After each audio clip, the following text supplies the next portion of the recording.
Halo, saya Steven Nicholas dari kelas 12 IPA.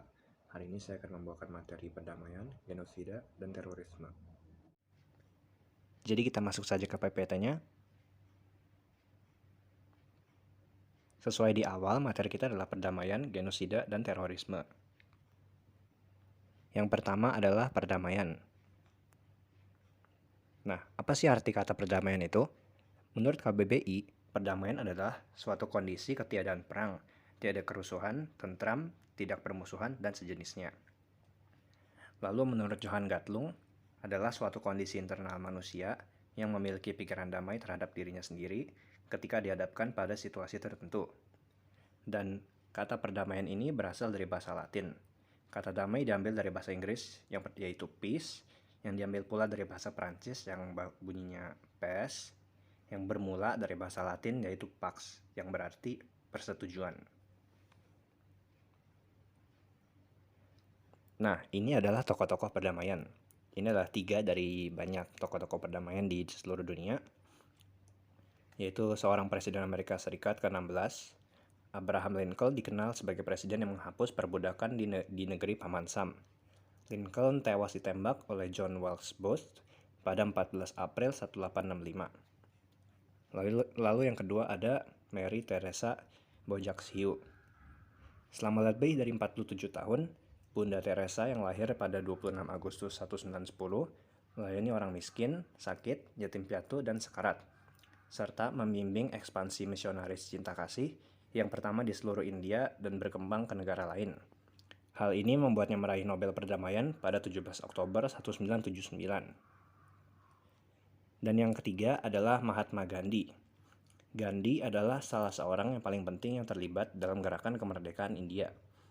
Ia adalah aktivis yang menggunakan perlawanan tanpa kekerasan, mengusung gerakan kemerdekaan melalui aksi demonstrasi damai. Lalu kita masuk ke indeks perdamaian dunia. Jadi, dari angka yang ada di depan sini, semakin kecil angkanya, berarti negara itu semakin damai. Yang pertama adalah Islandia, dengan poin sekitar 1,017. Lalu yang kedua ada Selandia Baru dengan poin 1,269. Yang ketiga ada Irlandia dengan poin 1,288. Lalu Denmark 1,296. Australia 1,300. Lalu Portugal 1,301. Slovenia 1,316, Republik Ceko 1,318, dan Singapura 1,326.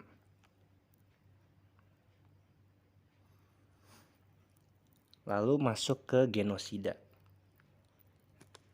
Menurut KBBI, genosida adalah suatu bentuk pembunuhan besar-besaran secara berencana terhadap suatu bangsa atau ras. Dan menurut Jack Nusan Porter, genosida adalah penghancuran yang disengaja secara sebagian atau keseluruhan oleh pemerintah terhadap minoritas ras, agama, suku, atau politik. Dan arti kata genosida ini berasal dari gabungan antara bahasa Yunani dan bahasa Latin. Bahasa Yunani yang digunakan untuk membentuk kata genosida adalah geno, yang berarti dalam bahasa Yunani suku atau ras, dan kata side atau cide dalam bahasa Latin yang berarti pembantaian. Nah, ini adalah kasus-kasus genosida di dunia. Yang pertama adalah invasi Mongol, yaitu penaklukan Eropa oleh Kekaisaran Mongol dengan menyerang kepangeranan Slavia Timur seperti Kiev dan Vladimir. Tahun terjadinya itu sekitar tahun 1300. Lalu ada Holodomor Ukraina, yaitu peristiwa pembunuhan dan kelaparan orang ramai.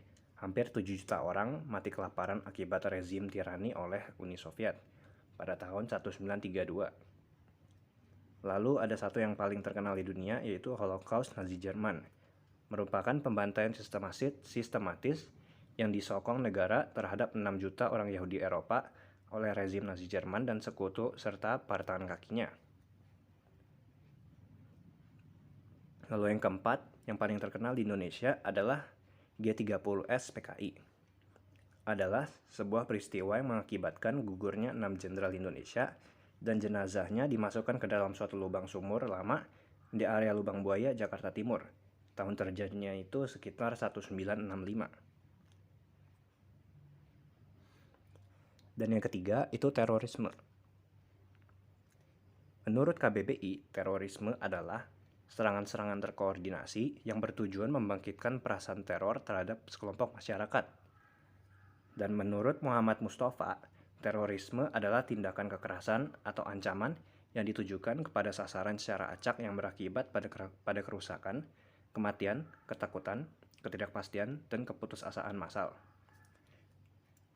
Dan berasal dari bahasa Latin yaitu terer, yang berarti menyebarkan ketakutan. Contoh kasus-kasus terorisme di dunia, yang pertama ada bom Bali di Indonesia. Pada 12 Oktober 2002, serangan bom bunuh diri menggemparkan para wisatawan di Kuta Bali.